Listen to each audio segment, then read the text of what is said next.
الله تبارك وتعالى عليهم بنصر وفتح.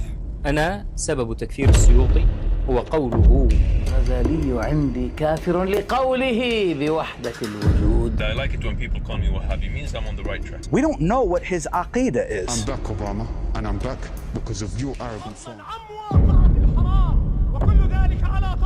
This is Islam.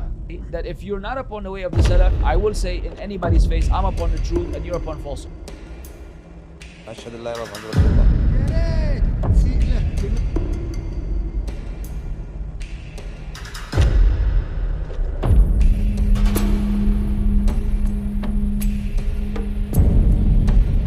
ولذلك النبي صلى الله عليه وسلم ترك مكة، ومكة أعظم من فلسطين والمسجد الحرام أعظم من المسجد الأقصى. حقيقة Jew, the flag bearer of shirk apologist. والنووي الذي مات لا يعرف ربه إمام.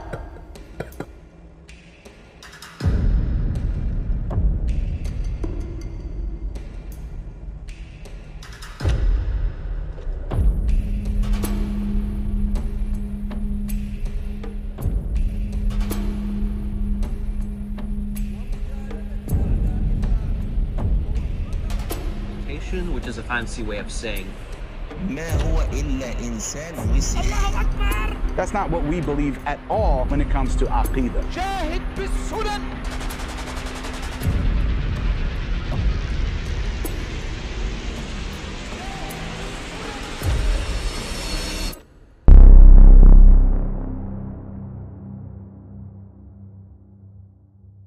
The most beautiful aspect of Islam is La ilaha illallah. There is no God except Allah.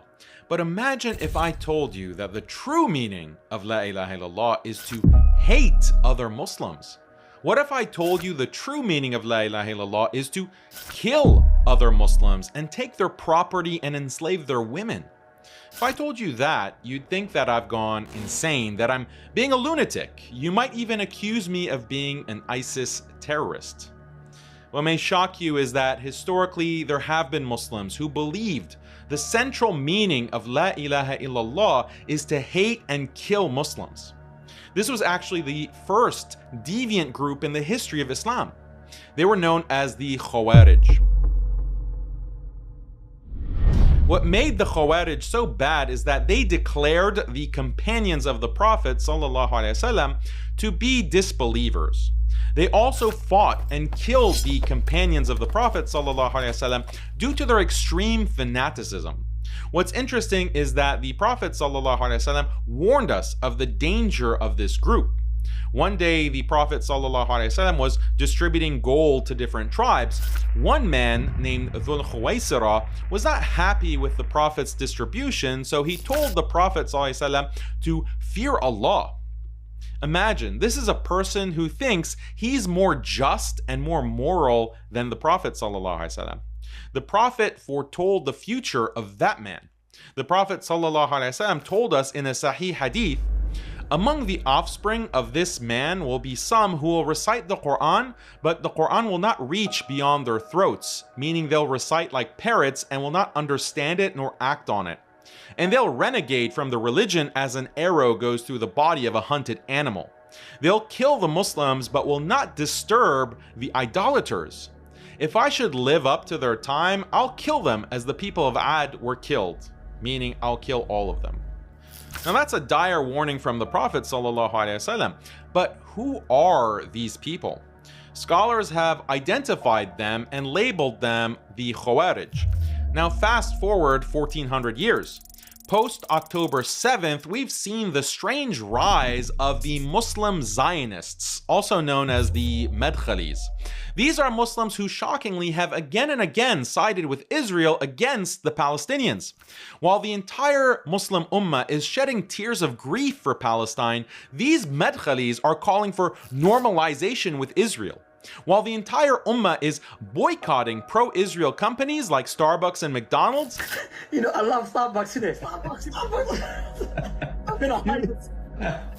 No Starbucks, no McDonald's, Allahu Akbar. That's why many of the ulama, they said boycotting is haram.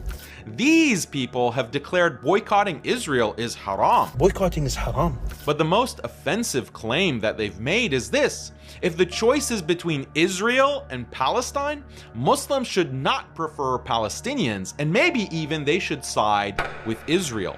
Why? Because the Palestinians don't have the correct aqidah or creed.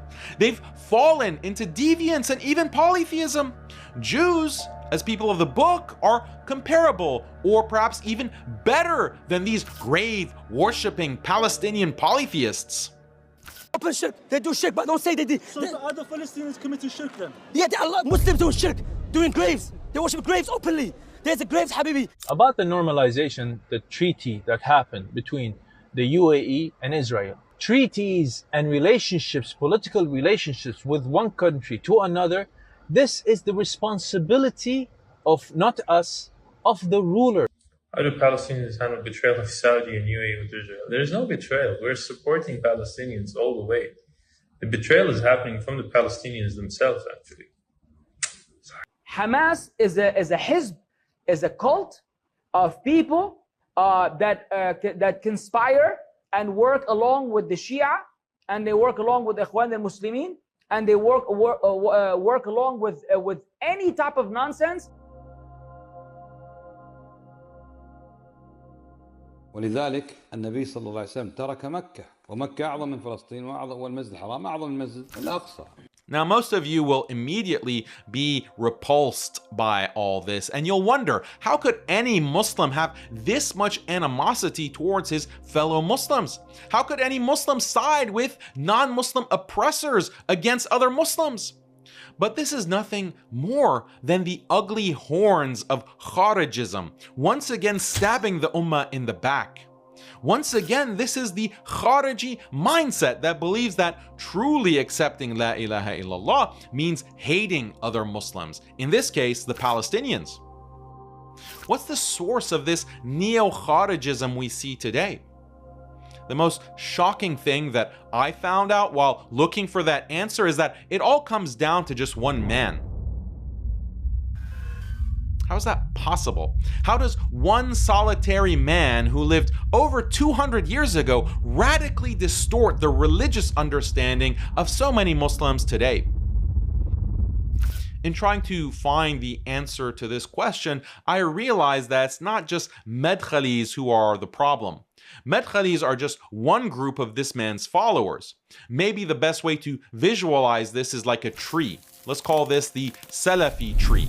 To simplify things, let's just understand Salafis as Sunni Muslims who generally follow the school of thought of Imam Ahmad, whether in terms of fiqh or aqidah.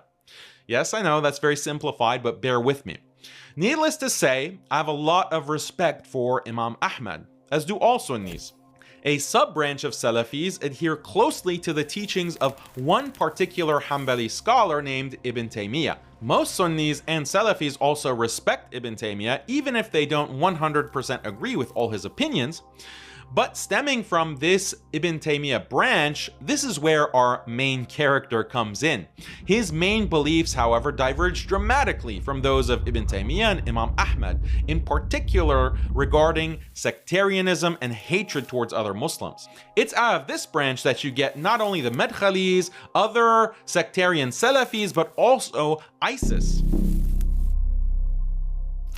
My goal by the end of this video is to show you why we need to cut off this rotten branch from the rest of the Salafi tree so that we can purify Salafism and the legacies of Imam Ahmad and Ibn Taymiyyah, as well as rid the Ummah as a whole from the cancer of these neo-Khawarij. So who is this mystery man?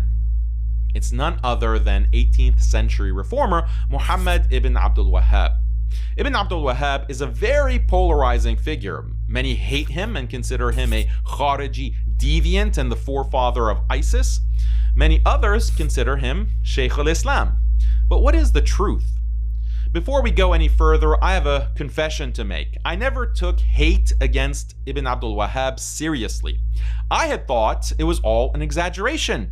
It seemed to me that liberal Muslims use the word Wahhabi to unfairly smear anyone who's a conservative Muslim. If you think drinking and going to the club to dance and have fun with girls is bad, you must be a Wahhabi. It seemed like the people who were most critical of Ibn Abdul Wahhab were themselves these liberal Muslims who were just watering down Islamic beliefs and didn't really care about important things like preserving Islam and preventing bid'ah or blameworthy innovations. So I never took their criticisms very seriously. But then I started noticing something. The Muslims most closely affiliated with the legacy of Ibn Abdul Wahhab today were some of the most sectarian Muslims I knew, including the Madkhalis, ISIS, and other Salafi sectarians. These were the people who focus all their attention on nitpicking Muslims on what are ultimately secondary or tertiary matters of the religion. Meanwhile, they completely ignore the biggest problems that are destroying the aqeedah and faith of Muslims around the world, things like liberalism, feminism, and atheism. They claim that these issues are not really a problem. They claim that the real problem is the fact that Muslims haven't studied the books of Ibn Abdul Wahhab and haven't adopted his position on the correct meaning of Tawheed and Shirk. Rather than joining with other Muslims to fight back against Zionists or Hindutva fascists who are oppressing Muslims around the world, the followers of Ibn Abdul Wahhab prefer to take advantage of the situation and stab Muslims in the back, to mass takfir Muslims and create as much division and internal strife as possible.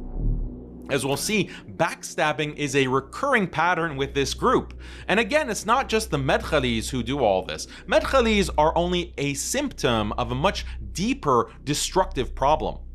If we want to get to the root of the problem, we have to go directly to the source, and that is the teachings of Ibn Abdul Wahhab himself.